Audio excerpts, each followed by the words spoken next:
జయశంకర్ భూపాలపల్లి జిల్లా కాళేశ్వరంలో నిర్వహిస్తున్న సరస్వతి పుష్కరాలకు భక్తులు పోటెత్తుతున్నారు. పుష్కర స్నానం చేసేందుకు తెలంగాణ నుంచే కాకుండా పొరుగు రాష్ట్రాల నుంచి కూడా భక్తులు వస్తుండటంతో ఘాట్లన్నీ కిక్కిరిసిపోతున్నాయి.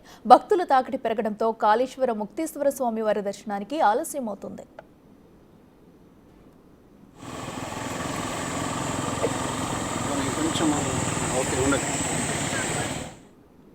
మహారాష్ట్ర, ఛత్తీస్గఢ్, ఆంధ్రప్రదేశ్ రాష్ట్రాల నుంచి ఆర్టీసీ బస్సులతో పాటు ప్రైవేట్ వెహికల్స్లో భక్తులు పుష్కర స్నానాల కోసం తరలివస్తున్నారు. సరస్వతి మాతకు చైర, సారే, పసుపు కుంకుమ సమర్పించి మొక్కులు చెల్లించుకుంటున్నారు. భక్తులకు ఎలాంటి ఇబ్బందులు తలెత్తకుండా అధికారులు గైడ్ చేస్తున్నారు.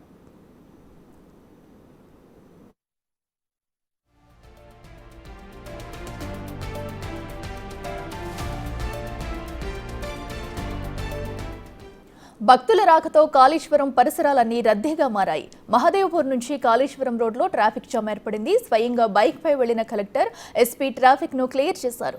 రద్దీ నేపథ్యంలో వాహనదారులు, భక్తులు సహకరించాలని కోరుతున్నారు.